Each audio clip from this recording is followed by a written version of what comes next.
Daily Words of God. The fate of humanity and the fate of the universe are inseparable from the Creator's sovereignty. You are all adults. Some of you are middle-aged, some have entered old age. From a non-believer to a believer, and from the beginning of believing in God to accepting God's Word and experiencing God's work, how much knowledge did you have of God's sovereignty? What insights did you gain into human fate? Can one achieve everything one desires in life? How many things over the few decades of your existence have you been able to accomplish as you wished? How many things do not happen as expected? How many things come as pleasant surprises? How many things are people still waiting to bear fruit, unconsciously awaiting the right moment, awaiting the will of heaven?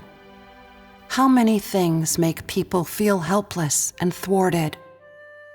Everyone is full of hopes about their fate and anticipates that everything in their life will go as they wish, that they will not want for food or clothing, that their fortunes will rise spectacularly.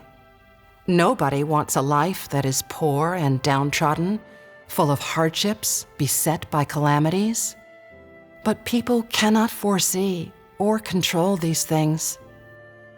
Perhaps for some, the past is just a jumble of experiences. They never learn what the will of heaven is, nor do they care what it is. They live out their lives unthinkingly, like animals, living day by day, not caring about what the fate of humanity is, about why humans are alive or how they ought to live. These people reach old age having gained no understanding of human fate. Until the moment they die, they have no idea what life is about. Such people are dead. They are beings without spirit. They are beasts. Although living among all things, people derive enjoyment from the many ways in which the world satisfies their material needs. Though they see this material world constantly advancing, their own experience, what their hearts and their spirits feel and experience, has nothing to do with material things, and nothing material is a substitute for it. It is a recognition deep in one's heart, something that cannot be seen with the naked eye. This recognition lies in one's understanding of and one's feeling of human life and human fate. And it often leads one to the apprehension that an unseen master is arranging all things, orchestrating everything for man. In the midst of all this, one cannot but accept fate's arrangements and orchestrations.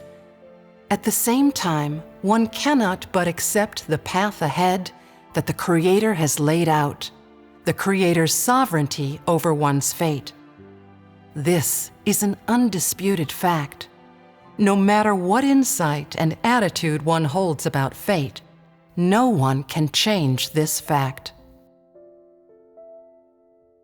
Where you will go every day, what you will do, who or what you will encounter, what you will say, what will happen to you, can any of this be predicted?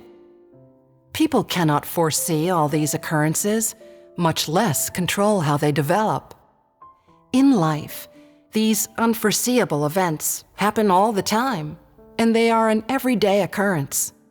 These daily vicissitudes and the ways they unfold, or the patterns by which they play out, are constant reminders to humanity that nothing happens at random, that these things' ramifications and their inevitability cannot be shifted by human will. Every happening conveys an admonition from the Creator to mankind, and it also sends the message that human beings cannot control their own fates. At the same time, every event is a rebuttal to humanity's wild, futile ambition and desire to take its fate into its own hands. They are like powerful slaps about humanity's ears, one after another, forcing people to reconsider who, in the end, governs and controls their fate.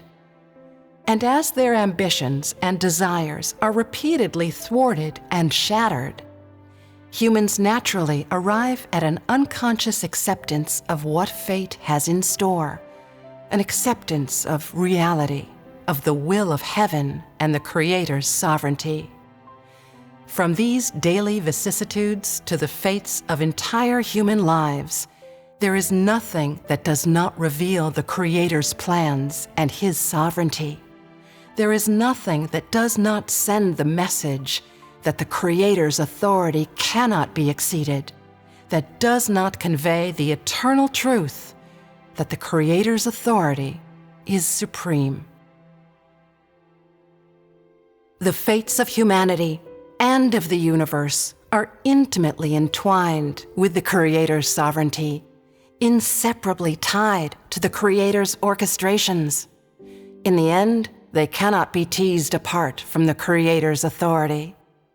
Through the laws of all things, man comes to understand the Creator's orchestration and His sovereignty. Through the rules of survival, he perceives the Creator's governance.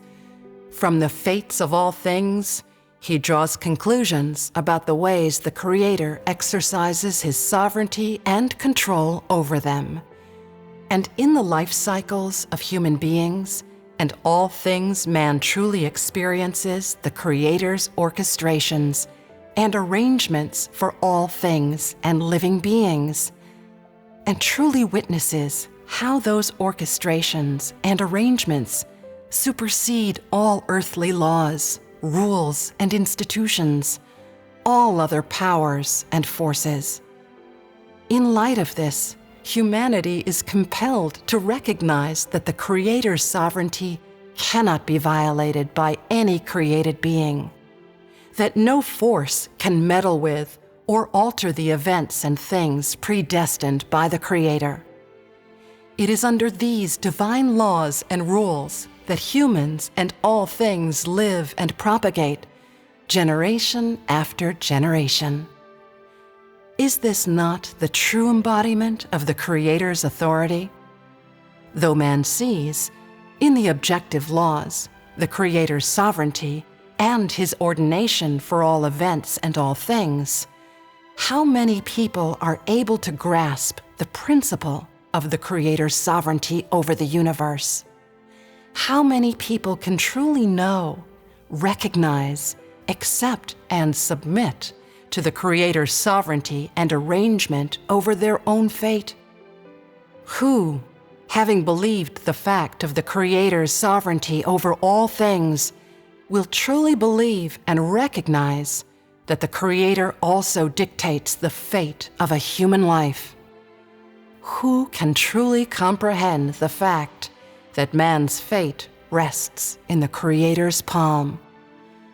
What sort of attitude humanity should take toward the Creator's sovereignty when confronted with the fact that He governs and controls the fate of humanity is a decision that every human being who is now confronted with this fact must make for himself.